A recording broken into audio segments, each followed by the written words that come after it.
Hello student, OCD की class में आपका स्वागत है। शॉर्ट नोट्स की सीरीज़ में नंबर 1 हमने सोशल लॉफिंग दिया, नंबर 2 है जोहारी विंडो। जोहरी विंडो क्या है? जोहरी विंडो है सेल्फ डिस्क्लोज़र। दैट मीन्स कि अपनी फीलिंग्स को, अपने बिहेवियर को, अपने स्किल को जानना, नॉट इवन सेल्फ का, इवन कि दूसरे की फीलिंग्स को, एटीट्यूड को, बिहेवियर को, एक्सपीरियंस को, स्किल को जानना, that is called Johari window. Johari window model is a simple and useful tool to illustrate and improve the self awareness. स्वयं के बारे में जागरूकता पैदा करना, म्यूचुअल अंडरस्टैंडिंग करना। किसी भी पर्टिकुलर ऑर्गेनाइजेशन में जितनी भी एम्प्लॉयज़ वर्क कर रहे हैं, उनकी स्ट्रेंथ, उनकी वीकनेसेस को इस विंडो के थ्रू ईजिली फाइंड आउट किया जा सकता है। तो ये जोहारी विंडो है क्या? Is a concept that allow people to improve the relation with themselves and specially with everyone else. खुद के बारे में और दूसरों के साथ हम कैसे रिलेशनशिप को डेवलप कर सकते हैं, ये जोहारी विंडो ही इसमें हेल्प करता है। फॉर एग्ज़ाम्पल, एक एम्प्लॉई है जो अपनी स्ट्रेंथ के बारे में बहुत अच्छे से जानता है। दूसरों के साथ अगर उसको रिलेशनशिप बनाना हो, दूसरों के साथ अगर उसको अपना टीम बिल्डिंग बहुत अच्छा करना हो, तो उसको दूसरों के स्ट्रेंथ और वीकनेस के बारे में जानना पड़ेगा। More specifically, it help identify the best way to convey the message. जो भी कम्युनिकेशन हो रहा है वो तब पॉसिबल है जब मुझे पता चले कि सामने वाले का बिहेवियर, सामने वाले का एटीट्यूड कैसा है। हम हमेशा ये कहते हैं कि सेम माइंडसेट के दो लोगों में बहुत अच्छी फ्रेंडशिप होती है, रिलेशनशिप होता है। तो that is the identification of strength and weakness of particular relationship. Johari window ये दिया था साइकोलॉजिस्ट ने। The Johari window model was derive by American psychologist Joseph Luft and Harry इंगम इन 1955। ये एक रिसर्च था ग्रुप डायनेमिक पर, University of California Los Angeles में किया गया। इस मॉडल का नाम दिया गया जोहरी विंडो, जो लॉफ्टर से लिया गया, हैरी इंगम से लिया गया और इसे नाम दिया गया जोहरी विंडो। सबसे पहले इसे अप्लाई किया गया था UCLA एक्सटेंशन ऑफिस में, देन उसके बाद इसको यूज़ किया जोसेफ लॉफ्ट में। क्या इन्फ्लुएंस होता है इसकी वजह से, क्या प्रभाव पड़ता है? इसकी वजह से लोगों की सॉफ्ट स्किल की नॉलेज होती है, एम्प्लॉय की सॉफ्ट स्किल की नॉलेज होती है, उनके बिहेवियर की नॉलेज होती है, उनमें एम्पैथी है, सिंपैथी है towards the employ, towards the coworker, उसके बारे में नॉलेज होता है, कोऑपरेशन की नॉलेज होती है, इंटर ग्रुप और इंटरपर्सनल ग्रुप के डेवलपमेंट की नॉलेज होती है। हम लोगों के बारे में कैसा थॉट रखते हैं, कैसा माइंडसेट रखते हैं, क्या बहुत लविंग है, बहुत एम्पैथेटिक है। तो आज आपने देखा होगा AI पे बहुत सारे ट्रेनिंग होते हैं, इमोशनल इंटेलिजेंसी, कैसे सिचुएशन के बेस पे हम अपने इमोशन को स्टेबल कर सकते हैं, जिसमें ये जोहरी विंडो बहुत हेल्प करता है। कैसे यूज़ किया जाता है? जोहरी विंडो के लिए क्वाड्रेट बनाए गए हैं, 4 टाइप ऑफ क्वाड्रेट बनाया गया है। Widely use model understanding and training the self awareness. Self appraisal जो होता है, सेल्फ डिस्क्लोजर जो होता है, वो जोहरी विंडो है। पर्सनल डेवलपमेंट लाता है, इम्प्रूव द कम्युनिकेशन को इम्प्रूव करता है।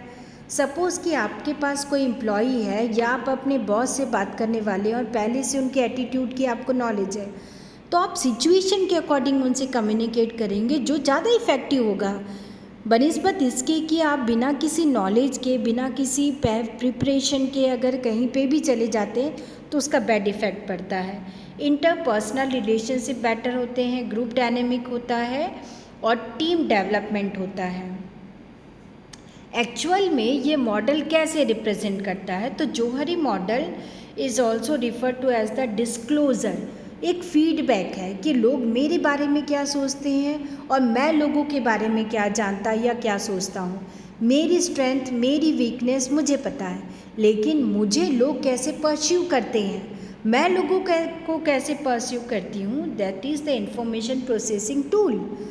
तो हम ये कहेंगे कि ये फीडबैक फॉर्मेट है, ये इंफॉर्मेशन प्रोसेसिंग टूल है। Johari window actually the represent information, feeling, experience, लोगों के बारे में मेरी फीलिंग क्या है, बहुत पॉजिटिव है, नेगेटिव है या अदर फीलिंग्स है। एक्सपीरियंस कैसा है लोगों के प्रति मेरा और मेरे प्रति लोगों का, लोग क्या सोचते हैं मेरी हर एक्टिविटीज़ के बारे में, और आफ्टर कंप्लीटिंग टास्क मैं लोगों के बारे में क्या सोचती हूँ। एटीट्यूड क्या है, अगर कोई स्ट्रेसफुल सिचुएशन आ जाता है तो क्या मेरा एटीट्यूड चेंज हो जाता है और क्या मैं उसके लिए अवेयर रहती हूँ, या लोग मुझे बताते हैं कि पर्टिकुलर इस सिचुएशन में आपका एटीट्यूड ऐसा था जैसा आप कभी नहीं करते हो। Skilled, intention, motivation within और about the person, this is called model of Johari window. Okay, यहाँ पे 4 क्वाड्रेंट दिया गया है और 4 डायमेंशन है। 4 डायमेंशन को देखते हैं। Know to other, know to self, know to other and not know to self, and not know to other but know to self, and not know to other but not know to self. 4 इन windows को देखते हैं। ये 4 Windows ही Johari window कहलाते हैं। Number 1 है open area. Open area को हम पब्लिक एरिया कहते हैं। पब्लिक एरिया ये बताता है कि कुछ चीज़ें जो मुझे पता है वही चीज़ें लोगों को भी पता है, कि मैं कितनी एकेडमिकली ब्राइट हूँ, लोगों के प्रति मेरा कैसा बिहेवियर है, मैं कितने स्किलफुल हूँ, मैं कितने स्किलफुल हूँ, किस जॉब में हूँ, मेरा रूटीन क्या है, मेरी पर्सनालिटी क्या है, that is the open area. तो इसको ओपन एरिया कहते हैं। ओपन एरिया जिसमें जितनी चीज़ें मैं जानती हूँ मेरे बारे में, मेरे स्ट्रेंथ और वीकनेस के बारे में, उतनी ही जानकारी दूसरों को भी है, तो इसे हम पब्लिक एरिया कहते हैं। दूसरा है ब्लाइंड एरिया। ब्लाइंड एरिया ये कहता है कि कुछ चीज़ें ऐसी होती हैं जो मुझे नहीं पता है बट दूसरों को पता है, कि बचपन में मेरा बिहेवियर क्या था, मेरी एक्टिविटीज़ क्या थी, वो मेरे पेरेंट्स को पता है बट मुझे नहीं पता है। कुछ ऐसे लाइक और डिसलाइक चीज़ें हैं जो मेरे बेटर हाफ को पता है बट मुझे नहीं पता है। कुछ ऐसे बिहेवियर हैं जो मेरे हाईकमान को पता है बट मुझे उसकी बहुत अच्छे से नॉलेज नहीं है। कई बार ऐसा होता है कि मेरे जो लीडर हैं, मेरे जो टीम लीडर हैं, मेरे जो वेल विशर्स हैं, वो ये कहते हैं कि you are the multi talented. आप बहुत अच्छा सिंगिंग करते हो, बहुत अच्छा डांसिंग कर सकते हो, बहुत अच्छा चैप्टर राइटिंग कर सकते हो, स्टोरी टेलिंग कर सकते हो, बट ये जो टैलेंट है वो उसके लिए मैं टोटली ब्लाइंड हूँ, मुझे नहीं पता है। बट मेरे टैलेंट के बारे में, मेरे स्किल के बारे में दूसरों को पता है। That is called blind area, जहाँ लोगों को मेरे स्किल के, मेरे टैलेंट के, मेरे एक्सपीरियंस के बारे में पता है बट उतनी नॉलेज मुझे नहीं है, तो हम इसे ब्लाइंड एरिया कहेंगे। Now come to hidden area. Hidden area वो होता है जिन चीज़ों की नॉलेज केवल मुझे है और दूसरे इसके बारे में नहीं जानते। जैसे कि कुछ ऐसे पास्ट एक्सपीरियंस हैं जिनको मैं केवल जानती हूँ। पास्ट एक्सपीरियंस में बहुत सारी नेगेटिव चीज़ें भी हो सकती हैं, पॉजिटिव चीज़ें भी हो सकती हैं। अगर मैं कुछ ईयर्स के बाद स्विच करती हूँ, किसी एक ऑर्गेनाइजेशन से दूसरे ऑर्गेनाइजेशन में जाती हूँ, तो उस ऑर्गेनाइजेशन की जितनी चीज़ें हैं उसके बारे में मुझे पता है, बट मैं जब नए ऑर्गेनाइजेशन में आ रही हूँ तो उस ऑर्गेनाइजेशन में मेरा जो बिहेवियर था, मेरा जो टैलेंट था, उसके बारे में केवल मेरा जो एक्सपीरियंस था केवल मुझे है, बट मेरी जो कलीग है या मेरे जो कोऑर्डिनेटर है या जो मेरे बॉस है उनको नहीं पता है इसके बारे में। किसी को लाइक करना, मैं किसी को पसंद करती हूँ बट उसकी नॉलेज मुझे है, मैंने कभी एक्सप्रेशन नहीं दिया, ऐसी कभी मैंने कभी कहा ही नहीं तो सामने वाले को भी पता नहीं कि मैं किसको लाइक या डिसलाइक करती हूँ। तो ये सेल्फ डिस्क्लोज़र है जहाँ पे चीज़ों को मैं हिडन वे में रखती हूँ। मुझे पता है मेरी स्ट्रेंथ और वीकनेसेस क्या है। जब तक मैं सामने वाले को नहीं बताऊँगी तब तक नहीं पता चलेगा। जोहारी विंडो की यूटिलाइजेशन क्या है। पर्टिकुलर कोई भी ऑर्गेनाइजेशन अगर रन कर रहा है तो उसके पीछे ह्यूमन रिसोर्सेस है, मैन पावर है, टैलेंटेड पर्सन है। तो हर एक एम्प्लॉय को वेरी वेल फॉर्म में जानना, हर एक एम्प्लॉय के स्ट्रेंथ वीकनेसेस को जानना, उसकी फीलिंग्स को समझना, उसके एक्सपीरियंस लेवल को समझना, उसके टैलेंट को समझना, उसके बिहेवियर को समझना, इन सब चीज़ों को जिस फॉर्मेट में समझा जाता है that is called Johari window. Last है अननोन एरिया। कुछ ऐसे एरियाज़ होते हैं जिसके बारे में ना मैं जानती हूँ और ना ही पब्लिकली कोई दूसरा पर्सन भी जानता है।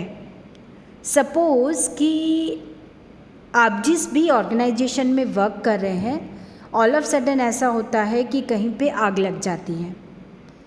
आज तक आपने कोई एफर्ट नहीं दिखाया बट ऑल ऑफ सडन आप फास्ट रन करते हैं, कहीं से रेत लाते हैं, उस एरिया पे डालते हैं, वहाँ के लोगों को रेस्क्यू करते हैं, इमीडिएटली फायर ब्रिगेड को कॉल करते हैं और आपने ये नहीं सोचा कि मेरी तो पोजीशन 4th ग्रेड की है, मुझे ज़रूरत क्या है, ऑलरेडी मेरे से ऊपर लेवल के बहुत सारे लोग हैं तो मैं ही क्यों एफर्ट लगाऊं, मैं ही क्यों करूं। बट आपने अपनी रिस्पॉन्सिबिलिटी समझी और आपने फटाफट उन सब चीज़ों को कर दिया। फिर देखिए ये ऐसा टैलेंट है, ये ऐसा आपका एक्सपीरियंस है, आपकी ऐसी एक्टिविटीज़ है कि ना चाहते हुए भी आप हाईलाइट होते हैं और तब आपको हायर पोजीशन मिलती है। That is called unknown area, जिसके बारे में मुझे भी नहीं पता था।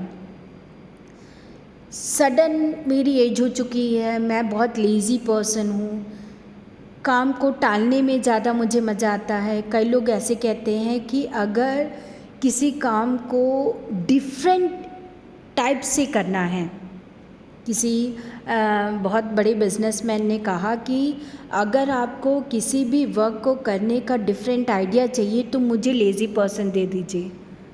वो लेज़ी पर्सन अपने वर्क से, अपने एफर्ट से बचने के लिए ऐसा रास्ता ढूंढ लेंगे जो कॉमन मैन के लिए तो पॉसिबल ही नहीं है। तो हम इसको अननोन एरिया भी कह सकते हैं। तो अननोन एरिया क्या है, अगर मेरे पीछे शेर लग गया है, मैं बहुत लेज़ी पर्सन हूँ तो उसके बावजूद भी मैं दौड़ूंगी और कहीं ना कहीं मैं जो फास्ट रनर है उनसे आगे निकल जाऊंगी क्योंकि मुझे अपनी जान बचानी है और उस एफ़र्ट की मुझे अभी तक नॉलेज नहीं है। हम इतने ज़्यादा बॉन्डेड हो गए हैं जहाँ पे 1 क्लिक पे सारी चीज़ें अवेलेबल हैं, डिजिटल एरा में हम जी रहे हैं और इतने हम टाइम के बॉन्डेड हो गए हैं कि फिक्स टाइम हो गया है। 9 to 5 की जॉब है, 8 बजे तक सारी चीज़ें वाइंड अप हो जाए, हार्डली 10 या 11 बजे उसके बाद बेड पे जाना है। अब आप सोचिए कि किसी पर्सन की डेथ हो जाती है या किसी की शादी होती है तो हमको ना चाहते भी रात भर जगना है और पता नहीं वो स्ट्रेंथ या कैलिबर हम कहाँ से लेके आते हैं और सारी एक्टिविटीज़ इफ़िशेंटली करते हैं, ब्यूटीफुली करते हैं। This is the unknown era जिसके बारे में हमको भी नॉलेज नहीं है बट अकॉर्डिंग टू सिचुएशन ये होता है। तो that is called Johari window. Johari window ये 4 क्वाड्रेंट है। नंबर 1 ओपन एरिया जो पब्लिक एरिया है, जिसमें हम अपनी फीलिंग एक्सपीरियंस को जितना जानते हैं लोग हमारे बारे में उतना जानते हैं। इसको फीडबैक का फॉर्मेट भी कहा जा सकता है। नंबर 2 ब्लाइंड एरिया, जहाँ पे हम जितना अपने बारे में स्ट्रेंथ वीकनेस के बारे में, पास्ट एक्सपीरियंस के बारे में जानते हैं उतना दूसरे हमारे बारे में नहीं जानते जब तक हम बताते नहीं हैं। This is called self disclosure. Hidden area, hidden area वो एरिया है जहाँ पे मुझे मेरे ही कैलिबर के बारे में, टैलेंट के बारे में, स्किल के बारे में, बिहेवियर के बारे में नॉलेज नहीं है। लोग मुझे बताते हैं कि यू आर द मल्टीटास्किंग, आप ये सारी एक्टिविटीज़ कर सकते हो according to situation. Unknown area वो है जहाँ पे ना मैं अपने हिडन स्किल और टैलेंट को जानती हूँ ना दूसरे जानते हैं, बट जब ऐसी कोई सिचुएशन आती है तो हम उसको वेरी वेल फॉर्म में परफॉर्म करते हैं. So thank you to all.